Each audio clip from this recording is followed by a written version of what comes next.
नमस्कार मित्रों, बहुत बहुत स्वागत है आपके अपने YouTube channel target with PS Parihar पे। मैं डॉक्टर अनुपम द्विवेदी आपका स्वागत कर रहा हूं, अभिनंदन कर रहा हूं आपके अपने YouTube चैनल्स पे। मैं आप लोगों को पॉलिटिकल साइंस यानी कि सिविक्स यानी कि नागरिक शास्त्र, जीआईसी लेक्चरर, पीजीटी और टीएसटी की क्लास ले रहा हूं। मैंने अपने पिछले क्लास में आपको बताया कि राज्य क्या है, राज्य की अवधारणाएं क्या है, राज्य के डिफिनेशंस क्या है, राज्य के तत्व क्या है। आज मैं आप लोगों को वही जो अभी वेस्टर्न अप्रोच का बताया, अब मैं आप लोगों को बताऊंगा भारतीय अप्रोच में, इंडियन व्यू में, इंडियन अप्रोच में, इंडियन पॉलिटिकल थिंकर्स राज्य के विषय में क्या अवधारणा देते हैं। तो आपको मैं बताना चाह रहा हूं कि राज्य के जो भारतीय अवधारणाएं हैं वह है राज्य के सप्तांगीय सिद्धांत, यानी कि राज्य के सप्तांग सिद्धांत। उसमें राज्य के 7 अंग बताए जाते हैं। जैसे अभी मैंने आपको बताया कि राज्य के 4 अंग पाए जाते हैं, तो फिर यहाँ पे राज्य के 7 अंग की बात की जा रही है कि राज्य के 7 अंग कौन कौन से हैं। ठीक है, तो उसी को मैंने क्लियर किया है और आज मैं शुरू कर रहा हूं भारत के राजनीतिक चिंतक जो बताएं सप्तांग सिद्धांत। तो टाइटल होगा भारतीय राजनीतिक चिंतक में राज्य की अवधारणा, भारतीय राजनीतिक चिंतक में राज्य की अवधारणा। आज का जो मेरा टॉपिक है भारतीय राजनीतिक चिंतन में राज्य की अवधारणा, राज्य की अवधारणा आज का जो मेरा शीर्षक है, मेरा टॉपिक है और आप लोगों को समझने के लिए बहुत ही इंपॉर्टेंट टॉपिक है, क्योंकि जो थिंकर्स हैं, इंडियन थिंकर्स को भी आपको पूरे सिलेबस में पढ़ना होगा कि किस किस को। आपको कौटिल्य को पढ़ना है, मन को पढ़ना है, गांधी को पढ़ना है, नेहरू को पढ़ना है, अंबेडकर को पढ़ना है। तो इन लोगों के अगर विचारों को हम पढ़ेंगे तो इनको हमको समझना होगा कि राज्य की अवधारणा क्या है, जो राज्य के सप्तांगीय सिद्धांत अवधारणा क्या है। तो स्टार्टिंग पॉइंट अगर मैं राज्य के विषय में समझ लूंगा तो आने वाले उनके समस्त विचारों को भी समझ लूंगा। ठीक है, और जो इन्होंने सिद्धांत दिया सप्तांग संघीय सिद्धांत, तो उस अवधारणा का नाम है राज्य का सप्तांग सिद्धांत। ठीक, राज्य का सप्तांग सिद्धांत, यानी कि अगर पूछा जाए कि आप क्या मान रहे हैं, तो मैं आपको बताना चाह रहा हूं इनका मानना है कि राज्य एक शरीर है और उसके 7 अंग पाए जाते हैं, यानी कि राज्य की एक स्वायत्त संस्था के रूप में राज्य को एक स्वायत्त संस्था मानते हैं। स्वायत्त संस्था मानते हैं। ठीक, अगर वे राज्य को स्वायत्त संस्था मानते हैं तब कहते हैं कि राज्य एक शरीर है, राज्य एक शरीर है और इसके 7 अंग पाए जाते हैं, और इसके 7 अंग पाए जाते हैं। इसी के आधार पर सप्तांग सिद्धांत की बात की जा रही है। राज्य के 7 अंग पाए जाते हैं। ठीक,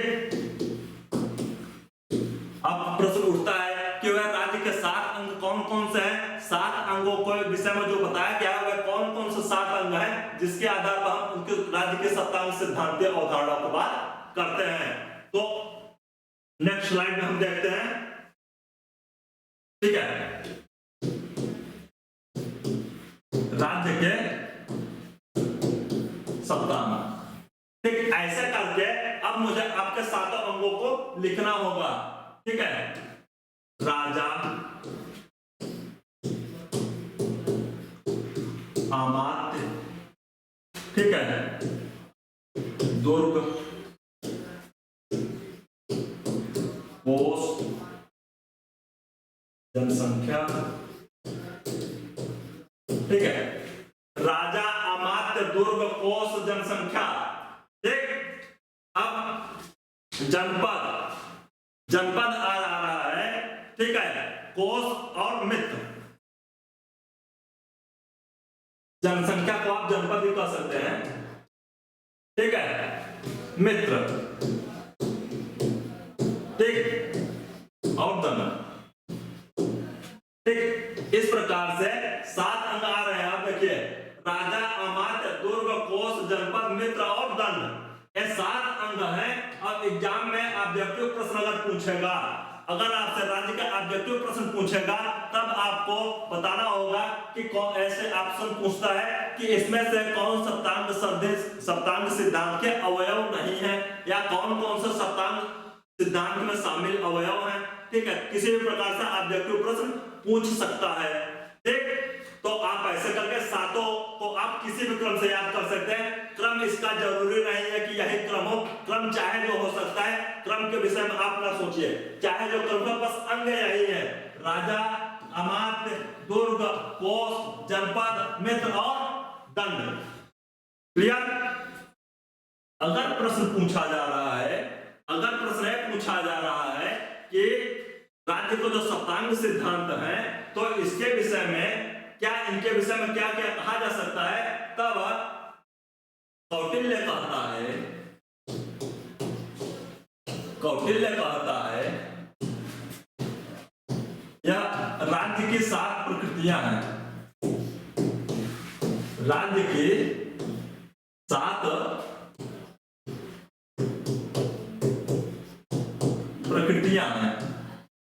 ठीक, 7 प्रकृतियों का उल्लेख किया गया कौटिल्य ने बताया कि राज्य के 7 प्रकृतियां हैं। जीवन, संरक्षण और पुरुषार्थ की सिद्धि राज्य के बगैर नहीं हो सकती। जीवन, संरक्षण और पुरुषार्थ की प्राप्ति, और पुरुषार्थ की प्राप्ति राज्य के बगैर नहीं हो सकती, राज्य के बगैर नहीं हो सकती। देखिए, अगर मैं यहाँ कह रहा हूं कि जीवन, संरक्षण और पुरुषार्थ की प्राप्ति राज्य के बगैर नहीं हो सकती, तो यहाँ पे 2 बातें शामिल हो रही हैं। ठीक है, जीवन संरक्षण और पुरुषार्थ, अगर मैं एक अच्छी क्लास या अच्छी समझ इसलिए मानी जाती है कि आपको इंडियन व्यू और वेस्टर्न व्यू को कोरिलेट करके पढ़ना होगा, इंडियन थिंकर्स और वेस्टर्न थिंकर्स को कोरिलेट करके पढ़ना होगा। तब आप यहाँ पे देखेंगे कि अगर जीवन संरक्षण की बात कर रहा है और पुरुषार्थ की प्राप्ति की बात कर रहा है, तब आपको मैं 2 बातें बता रहा हूं। अगर जीवन संरक्षण की बात आ रही है, अगर जीवन संरक्षण, कौटिल्य मान रहा है कि जीवन संरक्षण, ठीक है, जीवन संरक्षण राज्य के बगैर संभव नहीं है, तब वही बात आपको बता रहे हैं थॉमस हॉब्स। ठीक है, थॉमस हॉब्स जो है, हॉब्स महोदय जो कि सामाजिक समझौता सिद्धांत को मानते हैं। हॉब्स एक विचारक थे जो कि सामाजिक समझौता सिद्धांत को स्वीकार करते हैं, सामाजिक समझौता सिद्धांत। सामाजिक समझौता सिद्धांत को मानते हैं और बताते हैं कि राज्य मानवीय संस्था है, स्वाभाविक संस्था नहीं है। राज्य अगर मानवीय संस्था है, राज्य मानव के द्वारा निर्मित संस्था है, तो थॉमस हॉब्स जो कि सामाजिक समझौता के सिद्धांत को कहते हैं, तो प्रश्न थॉमस हॉब्स स्वयं उठाते हैं कि राज्य की उत्पत्ति मानव ने क्यों किया, राज्य की उत्पत्ति मानव ने क्यों किया। तब हॉब्स स्वयं कहते हैं कि आत्मरक्षा के अधिकार के लिए, आत्मरक्षा के अधिकार के लिए, ठीक है, आत्मरक्षा के अधिकार के लिए सामाजिक समझौता के सिद्धांत के द्वारा राज्य का निर्माण किया गया। ठीक, यानी कि ठीक, अब ऐसे चलिए, हॉब्स ने आत्मरक्षा के अधिकार को माना। ठीक है, ऐसे सीक्वेंस देखिए, थॉमस हॉब्स ने आत्मरक्षा के अधिकार को स्वीकार किया, आत्मरक्षा को स्वीकार के आधार पर सामाजिक समझौता सिद्धांत किया गया, सामाजिक समझौता किया गया। और सामाजिक समझौता सिद्धांत, जब सामाजिक समझौता किया गया, तब जाके राज्य का निर्माण हुआ।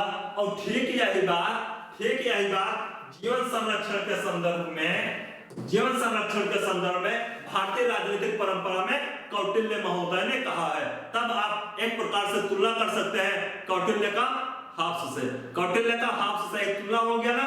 अगर जीआईसी एग्जाम में कौटिल्य और हॉब्स से संबंधित कोई प्रश्न आ रहा है लिखने के लिए, तब आप कुछ ना करते हुए सीधे इस आधार पर तुलना कर सकते हैं, जिस आधारों पर बात यह हो गई है कि कैसे कैसे क्लास किए जाए। ठीक है, कैसे कैसे तुलनाएं हो सकती है। अब अगर दूसरे पॉइंट्स में मैं आता हूं, उसमें कहा गया कि जीवन संरक्षण और पुरुषार्थ की प्राप्ति, एक दूसरा पॉइंट जो था अभी जब मैं बता रहा था, पुरुषार्थ की प्राप्ति कब राज्य में हो सकती है, तब अगर पुरुषार्थ की प्राप्ति वाली बात आ रही है, पुरुषार्थ की प्राप्ति की बात आ रही है, तब पुरुषार्थ की प्राप्ति भारतीय परंपरा में तो है। वेस्टर्न थिंकर्स में आदर्शवाद एक विचारधारा है, वेस्टर्न थिंकर्स में आदर्शवाद एक विचारधारा है, जो आदर्शवाद मानता है आत्मत्याग द्वारा आत्मलाभ, आत्मत्याग द्वारा आत्मलाभ, आत्मत्याग द्वारा आत्मलाभ, यानी कि being human, be a person, die for live. ठीक, ऐसी बातें आत्मत्याग द्वारा आत्मलाभ, यानी कि पुरुषार्थ की प्राप्ति, व्यक्ति का संपूर्ण व्यक्तित्व का विकास, वह सिर्फ और सिर्फ राज्य में ही हो सकता है। ठीक है, die for live, die for live हो, या दूसरी बात my station and its duties, my station,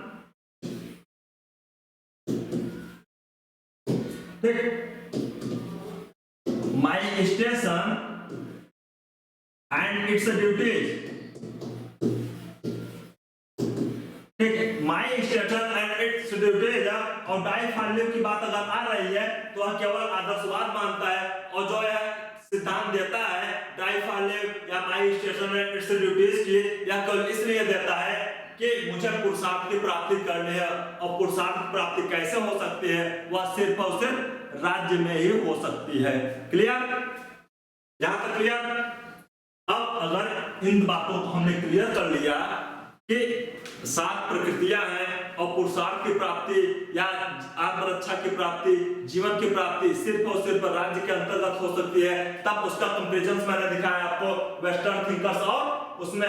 ठीक है, और अगर मैं आपको बताना चाह रहा हूं कि महाभारत, जो कि हमारे राजनीतिक सिद्धांत का एक बहुत बड़ा स्रोत है, जैसे कि कौटिल्य का अर्थशास्त्र, मनुस्मृति का मनु का मनुस्मृति, ठीक है, शुक्राचार्य का शुक्र नीति, उसी प्रकार से महाभारत के जो पर्व है उसमें जो लास्ट खंड उनका है शांति पर्व, वह हमारे यहाँ के राजनीतिक स्रोत के लिए एक अमूल्य निधि है। महाभारत का जो राजनीतिक स्रोत, महाभारत जो एक ग्रंथ है, महाभारत का एक लास्ट खंड जो है शांति पर्व, ठीक है, महाभारत का जो अंतिम खंड है शांति पर्व, अंतिम खंड जो है शांति पर्व, ठीक, शांति पर्व में बताया गया, शांति पर्व में बताया गया कि यदि कोई व्यक्ति राज्य के सप्तांग सिद्धांत को नहीं स्वीकार करता तो उसका वध कर देना ही उचित है। यानी कि राज्य के सप्तांग सिद्धांत को इतना बड़े समर्थक, इतने गहनता से उसके समर्थक होते थे, इतने रेडिकल होते थे कि अगर कोई इसके सिद्धांत को नहीं मानता तो उसका वध को भी वे क्षमा मानते हैं। ठीक है, शांति पर्व में कहा गया यदि कोई व्यक्ति राज्य के सप्तांग सिद्धांत को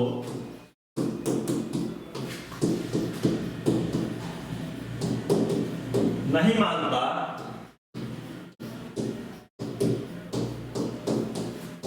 तो उसका वध करना उचित है। ठीक है, ऐसी बात महाभारत में बताई गई है। ठीक है, कि जो व्यक्ति राज्य के सप्तांग सिद्धांत को नहीं मानता, ठीक है, जो व्यक्ति राज्य के सप्तांग सिद्धांत को नहीं मानता उसके वध को भी वह उचित मानता है। ठीक है,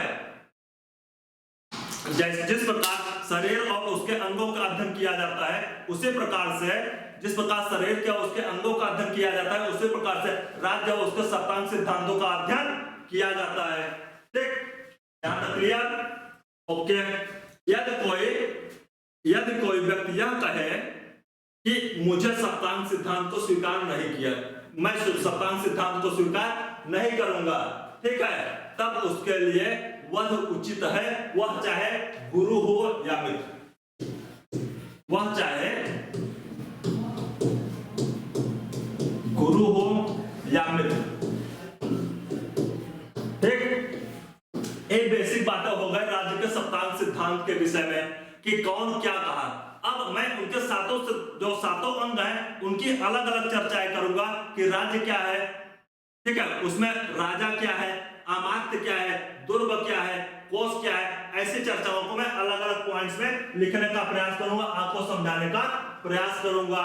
अब पहला पॉइंट आता है कि राजा, ठीक है, जिस प्रकार हम आपको वेस्टर्न थिंकर्स पढ़ा रहे थे, अभी वेस्टर्न थिंकर्स में, वेस्टर्न विचारधाराओं में राज्य की अवधारणा को बता रहे थे, तो उसमें बता रहे थे कि संप्रभु राज्य की आत्मा है।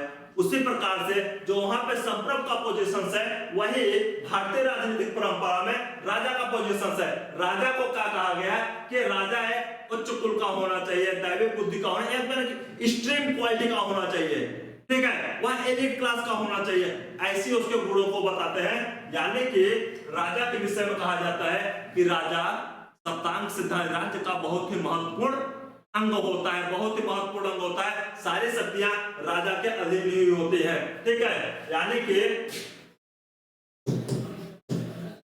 महत्वपूर्ण अंग है। इसके विषय में कहा जाता है, कौटिल्य कह रहा है कि राजा जो होता है वह एक योग्य व्यक्ति होना चाहिए, उच्च कुल का होना चाहिए, दैवी गुणों से युक्त होना चाहिए। राजा के गुणों की चर्चा कर रहा है कि राजा कौन होने चाहिए, राजा कैसे होने चाहिए, इसकी चर्चा कर रहा है। तो कौटिल्य तमाम गुण बताया है कि राजा उच्च कुल का होना चाहिए,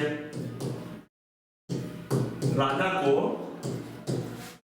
उच्च कुल का होना चाहिए,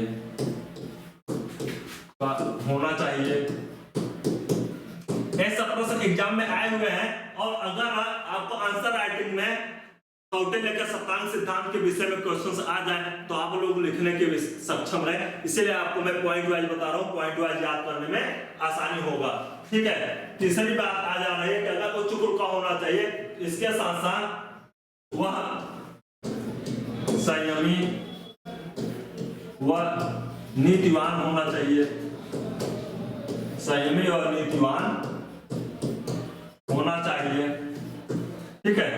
तीसरा बात, चौथी बात, ठीक है, अगर वह नीतिवान होना चाहिए, संयमी होना चाहिए, तो वह दैवी गुणों से युक्त भी होना चाहिए, दैवी गुणों से युक्त भी होना चाहिए, ठीक।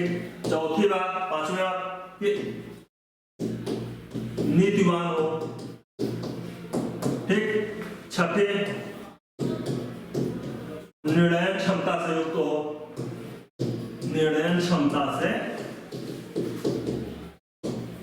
युक्त हो। ऐसे तमाम गुण राजा के विषय में कौटिल्य ने बताए हैं, ठीक है। लेकिन राजा निरंकुश न हो, लेकिन इन सब बातों को बताते हुए यह बताया गया कि राजा निरंकुश ना हो, ठीक है। इन सब बातों को बताते हुए जो एक बात और बताई गई है कि राजा निरंकुश ना हो,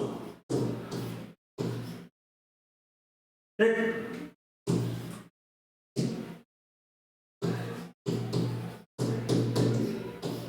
क्लियर? यहां तक बात कि राजा निरंकुश नहीं हो सकता। अब अगर पूछा जाए कि अमात्य, अगर एक खंड की चर्चा हो गई, एक अंग की चर्चा हो गई, तो अगला अंग आता है अमात्य।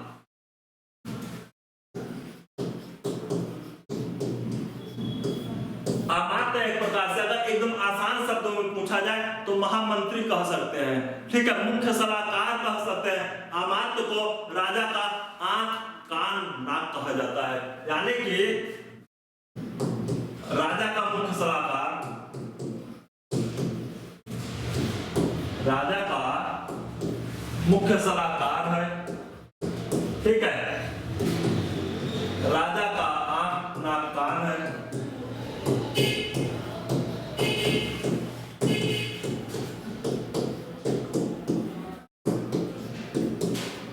ठीक।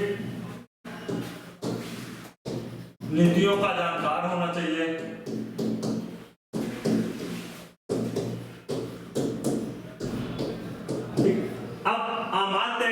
मिल रहा है आप लोगों को, लेकिन अमात्य आप लोग अगर यूज कर रहे हैं तो मैं बता दे रहा हूं कि अमात्य जो चीज है वह आपको महामंत्री से तुलना आप कर सकते हैं, यानी कि राजा के महामंत्री को आप यह तुलना कर सकते हैं कि जो राजा का महामंत्री है वह अमात्य, ठीक है। अमात्य को जो आम बोलचाल भाषा आप कह सकते हैं महामंत्री, ठीक। अमात्य हो गया। अब तीसरी बात आ रही है, जनपद की बात आ रही है। तीसरी बात जो आ रही है, तीसरा खंड आ रहा है, वह आ रहा है जनपद। जनपद यानी कि जहां पे जनसंख्या निवास करे, जहां पे जनसंख्या निवास करे। एक निश्चित भूभाग का जो जनपद होता है वहां निश्चित भूभाग होते हैं और वहां पे जनता निवास करती है, ठीक है। तो जनता के लिए क्या होना चाहिए कि वहां पे एक ऐसा क्षेत्र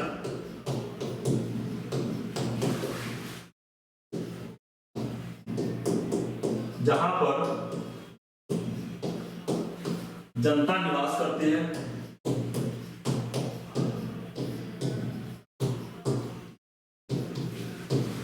जिससे उनको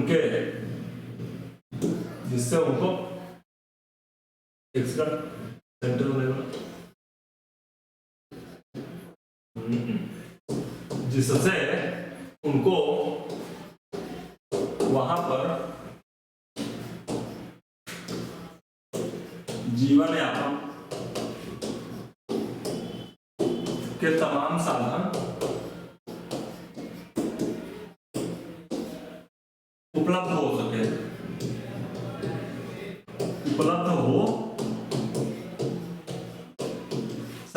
इस प्रकार जनता एक ऐसा जनपद जो है वह एक ऐसा क्षेत्र है जहां पर जनता निवास करती है और उसको जीवन उपयोग के लिए, जीवन यापन के लिए पर्याप्त रूप से साधन वहां पे उपलब्ध हो सके। इसके साथ साथ जनपद के किनारे जो होते हैं ना, वहां पे जनपद के किनारे जो है वहां सुरक्षा की व्यवस्था भी जनपद पे ध्यान रखी जाती है, यानी कि दुर्ग के जो जनपद होता है, जनपद के चारों ओर खाई होना चाहिए, गुप्त मार्ग होना चाहिए, जल का पर्याप्त साधन होना चाहिए, ठीक है। जनपद में, ठीक है,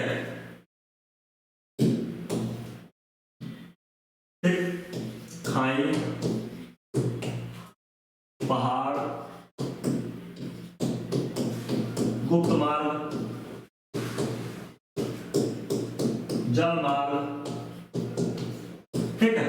ऐसे तमाम चीजें जनपद में पाई जाती हैं जिससे कि जनपद का स्थायित्व बना रहे, जनपद की क्वालिटी बना रहे, ठीक है। जनपद की क्वालिटी मेंटेन करने के लिए, जनपद की सुरक्षा के लिए इन सब चीजों को जनपद का एक आवश्यक अंग माना गया है, ठीक है। अब दुर्ग की बात की जा रही है, दुर्ग की बात की जा रही है। अगला पॉइंट जो है वह दुर्ग। सप्तांग सिद्धांत का क्वेश्चन एग्जाम में आता भी है, बार-बार एग्जाम में क्वेश्चंस आए हुए हैं, सप्तांग सिद्धांत के क्वेश्चंस आते ही रहते हैं, ठीक है। तो अगर आपको मैं राजा बता दिया, अमात्य बता दिया, जनपद बता दिया, अब दुर्ग की बात आ रही है, तो दुर्ग के विषय में कहा जाता है कि ज्यादातर सेना और राज परिवार के लोग दुर्ग में ही रहते हैं। आपातकाल में जनता का निवास, जनता अभी जनपद के लोग भी दुर्ग में निवास करते हैं। दुर्ग का बहुत ही महत्वपूर्ण स्थान होना चाहिए, वह स्थान जहां पर राजा, सेनाएं, राज परिवार के लोग, राज परिवार के लोग निवास करते हैं, ठीक। आपातकाल में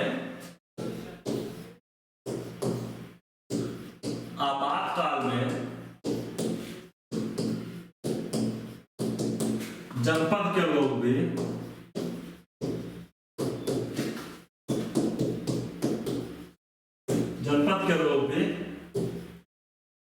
दुर्ग में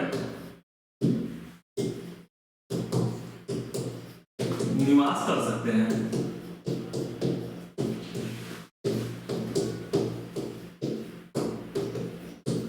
जहां तक दुर्ग के प्रकार की बात है तो बहुत सारे प्रकार के दुर्ग की चर्चा की जा रही है। मही दुर्ग, जल दुर्ग, वन दुर्ग आदि।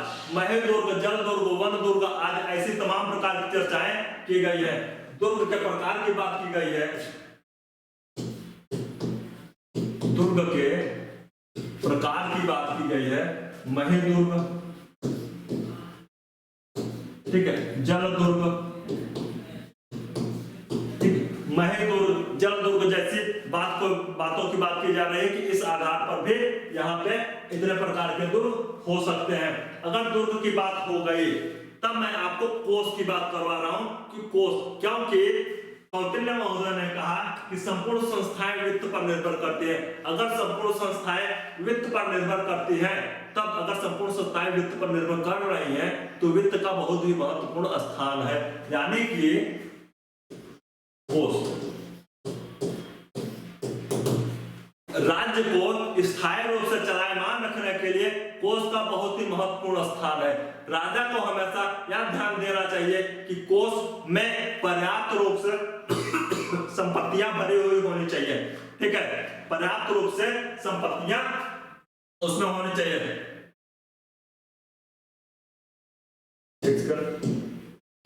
ठीक,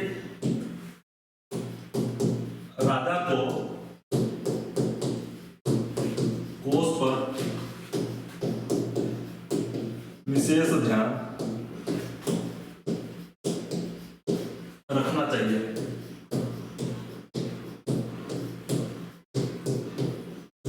ठीक है, कोष भरा रहना चाहिए और जो उस टाइम पे जो कोष भरने का एक मुख्य साधन था, कर था। कर पे भी एक बताया गया कि कर कितना होना चाहिए। कर को भी निर्धारित करने का, मनमाने तरीके से कर को निर्धारित करने की बात नहीं की गई थी। कर का भी एक रेट था कि इसी दर के आधार पर हम टैक्स निर्धारित करेंगे। और उस टाइम पे जो टैक्स था वह था आय का 1/6 भाग, यानी कि कर की दर 1/6 भाग कर की दर को निर्धारित किया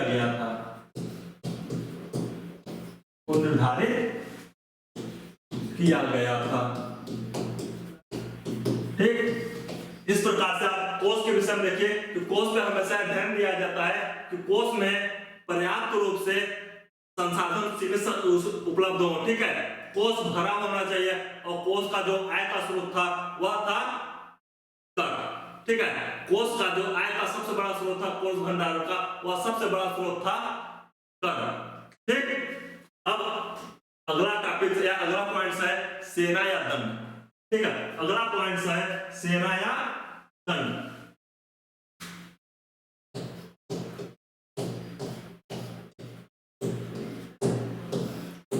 जो कि बहुत ही महत्वपूर्ण अंग है राज्य का, क्योंकि राज्य बगैर सेना के सही नहीं हो सकता।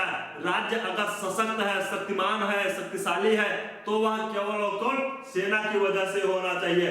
ठीक है, इसीलिए सेना कहीं कहीं सेना का प्रयोग किया जाता है, कहीं कहीं दंड का प्रयोग किया जाता है। तो देश की सुरक्षा और आंतरिक शांति का तभी निर्धारित हो सकता है जब सेना सशक्त हो, यानी कि देश की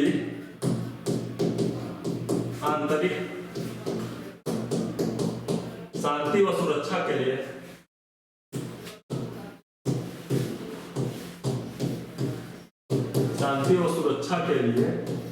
ठीक है, सेना का महत्वपूर्ण स्थान है। महत्वपूर्ण स्थान है। अगर सेना के प्रकार की बात की जा रही है, अगर सेना के प्रकार की बात की जा रही है तो सेना होता है आंतरिक सेना, भूत सेना और मौल सेना। ठीक है, मौल सेना, आंतरिक सेना, ठीक है, मौल सेना, आंतरिक सेना और भूत सेना। ठीक, इन तीन प्रकार की सेना की ही बात की जा रही है कौटिल्य के द्वारा। ठीक है, इन तीन प्रकार की सेनाओं के द्वारा भी आप अपनी सेना को सशक्त और मजबूत करने का प्रयास कर सकते हैं। इसके साथ साथ अगर सेना के क्वालिटी की बात किया जाए कि सेना के अंदर कौन कौन से क्वालिटी होना चाहिए, तो वंशानुगत सेना जो होती है वह वंशानुगत होती है। होता क्या है कि अगर वंशानुगत सेना होती है तो उसके अंदर देश और राज्य के लिए, अपने देश के लिए कुछ करने की अपार संभावनाएं होती है, अपार मन में उनकी लालसा होती है, अभिलाषा होती है कि मैं अपने देश के लिए कुछ कर पाऊं। वर्तमान समय भी यही हाल है कि जो सैनिक परिवार है उनके यहाँ का जो लड़का है उसके अंदर देश के लिए कुछ कर गुजरने की अपार चाहत होती है। ठीक है, यह कौटिल्य महोदय ने पहले ही कह दिया था कि वंशानुगत जो सेना होती है वह ज्यादा आपको सक्षम रूप से देश के प्रति समर्पित होती है, यह उनका मानना था। दूसरी बात, सेना स्थायी होना चाहिए। सेना जो होती है स्थायी सेना होनी चाहिए, क्योंकि स्थायी सेना रहेगी तब वह आपकी शक्ति को और सशक्त करेगी। ठीक है, अनुशासित होनी चाहिए, सेना को अनुशासित होना चाहिए, सेना अनुशासित हो। और इसके साथ साथ सैनिकों के परिवार को भूमि से, ठीक है, तो सैनिक परिवार है, सेना के परिवार को, ठीक है, सैनिक परिवारों को भी प्रोत्साहन दिया जाए।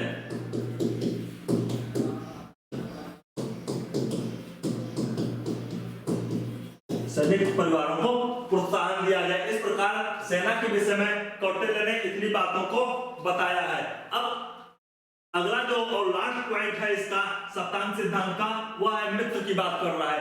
आज तक कहीं भी लोग मित्र की बात नहीं करते, यानी कि राज्य के अंग में मित्र की बात नहीं करते, लेकिन कौटिल्य कितना सशक्त विद्वान था जो कि प्राचीन काल से मित्र की बात कर रहा है, यानी कि वह एक वैश्विक आयाम स्थापित कर रहा है राज्य के विषय में, और राज्य का बहुत ही महत्वपूर्ण अंग के रूप में मित्र को स्वीकार करता है। मित्र यानी हमारे पड़ोसी देश।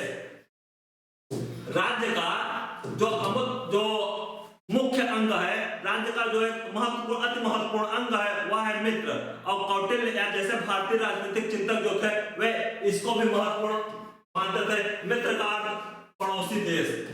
मित्र को अगर आप बोलचाल, अगर मित्र से आप लोग कंफ्यूज हो रहे हैं तो पड़ोसी देश से लगा लीजिए। ठीक है, हमारे जो भारतीय राजनीतिक चिंतक हैं वे राज्य के महत्वपूर्ण अंग के रूप में अपने पड़ोसी देशों को स्वीकार करते हैं, क्योंकि हमारा पड़ोसी कैसा है यह हमारे भविष्य पर निर्भर करता है, या हमारे राज्य की स्थिति और परिस्थिति पर निर्भर करता है।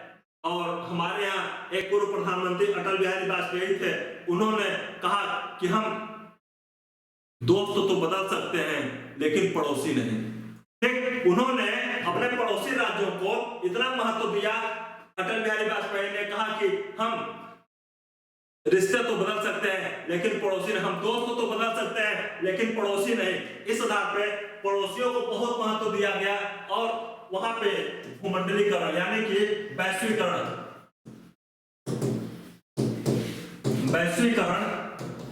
की पृष्ठभूमि दिखाई पड़ रही है। कहां पे? राज्य के सप्तांग सांघिक सिद्धांत में। राज्य के सप्तांग सिद्धांत में वैश्वीकरण की छवि दिखाई पड़ रही है, क्योंकि मित्र की अवधारणा को वहां पे स्वीकार किया जा रहा है, और परंपरागत रूप से वह एक वैदेशिक संबंधों के आधार पर राज्य को सशक्त करने का प्रयास किया जा रहा है। और यहीं से शुरू होता है एक वैश्विक राज्य की स्थापना, बीजुगिसी की संकल्पना होती है। इसको मैं आपको जब बताऊंगा कौटिल्य को, तब बताऊंगा कि बीजुगिसी की संकल्पना एक ऐसा राजा जो अपने आकार को बढ़ाना चाह रहा है, वह अपने आकार को बढ़ाना चाह रहा है, वहीं पे मित्र की बात करते हुए कहता है कि हमारा पड़ोसी शत्रु, और शत्रु का शत्रु मित्र होता है। इस हिसाब से एक सिद्धांत देता है बीजगुस्सी का सिद्धांत, बीजगुस्सी कंसेप्ट की अवधारणा, जो कि कौटिल्य के विचारों में मिलती है। इस प्रकार अब हो गए 7 अंग, ठीक है। अगर 7 अंगों की बात हम कर लिए राज्य के सप्तांग सिद्धांत की, तो मैं एक तुलना कर रहा हूं भारतीय व पाश्चात्य राजनीतिक चिंतन में,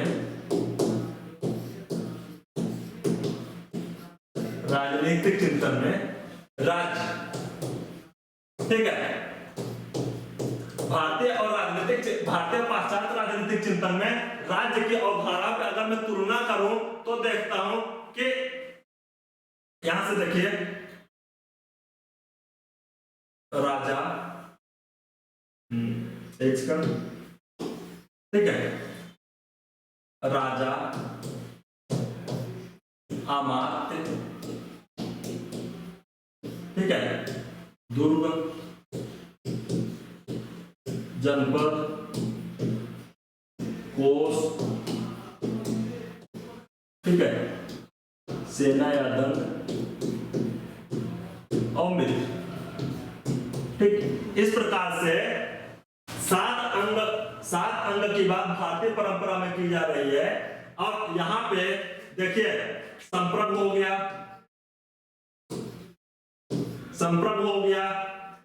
सरकार हो गई, ठीक है, जनसंख्या हो गया, भूभाग हो गया, ठीक है। 4 अंग वेस्टर्न में बताए गए हैं और 7 अंग भारतीय परंपरा में बताया गया है। अगर 4 और 7 की तुलना किया जाए तो आपको मैं बता रहा हूं कौन सा ज्यादा परफेक्ट कॉन्सेप्ट है, कौन सी ज्यादा परफेक्ट अवधारणा है। तो वहां पर हम देखते हैं, अगर मैं राजा को बता रहा हूं और यहाँ पर संप्रभ को बता रहा हूं तो एक काफी सिमिलर अवधारणा है, ठीक है। राजा और संप्रभ काफी सिमिलर अवधारणा है। यहाँ भी सर्वोच्च राजा होता है, वहां पर सर्वोच्च संप्रभ होता है। अगर अमात्य की बात कर रहा हूं और सेना और दंड की बात कर रहा हूं, अगर अमात्य, सेना और कोष की बात कर रहा हूं, ठीक है, इन 3 चीजों को देखिए, अमात्य, कोष और दंड। तो यहां पे सरकार की बात करते हैं, ठीक है, सरकार की बात कर रहे हैं तो 3 बातें आ रही हैं, कार्यपालिका, विधायिका और न्यायपालिका। इन कार्यपालिका, विधायिका और न्यायपालिका की अगर तुलना करते हैं तो यहाँ पे अमात्य, कोष और सेना, इन 3 बातों को लेके मैं सरकार को डिफाइन करता हूं कि जो वेस्टर्न थिंकर्स में सरकार की अवधारणा है, ठीक। अब यहाँ पे अगर दुर्ग की बात किया जा रहा है, तो दुर्ग को मैं एक जनसंख्या से ले रहा हूं जहां पे लोग निवास करते हैं, और जनपद की बात मैं भूभाग से ले रहा हूं, ठीक है। राजा संप्रभुता से अवधारणा हो रही है, अमात्य, कोष और सेना की अवधारणा हम सरकार में सम्मिलित कर दे रहे हैं। दुर्ग को मैं जनपद से ले रहा हूं, जनपद को मैं भूभाग से ले रहा हूं। लेकिन यार सबसे बड़ी बात कि मैं मित्र को कहां लूं, मित्र को मैं कहां शामिल करूं, क्योंकि पाश्चात्य जो राज्य की अवधारणा थी, पाश्चात्य राज्य की अवधारणा एक संकीर्ण और संकुचित अवधारणा थी। यहाँ पे मित्र जैसे किसी कॉन्सेप्ट को हम शामिल नहीं कर पा रहे हैं। तब अगर तुलना करने के लिए आपके पास आ जाए कि वेस्टर्न थिंकर्स में राज्य और भारतीय चिंतक में राज्य में अगर तुलना किया जाए तो आप किसको ज्यादा वरीयता दे रहे हैं, किसको स्थान दे रहे हैं, तब आप बताएंगे इन दोनों की तुलना करते हुए कि मैं सभी को तो इनमें शामिल कर दे रहा हूं, लेकिन मित्र जैसे अनोखी कॉन्सेप्ट की वजह से भारतीय राजनीतिक चिंतन में जो राज्य का सप्तांग सिद्धांत है वह काफी परिपूर्ण और परिपक्व माना जा रहा है। यानी कि आपका इससे जीआईसी क्वेश्चंस का जो मेंस का परीक्षा होगा उसमें आप निष्कर्ष करेंगे कि भारतीय और पाश्चात्य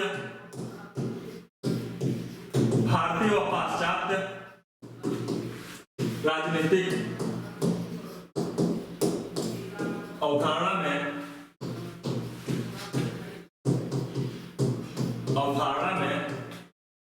ठीक है, राज्य की तुलना करने पर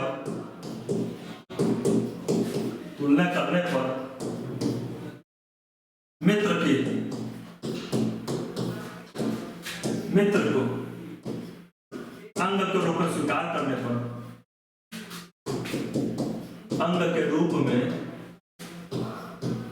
स्वीकार करने से भारतीय परंपरा ज्यादा परिपक्व दिखाई पड़ती है। भारतीय परंपरा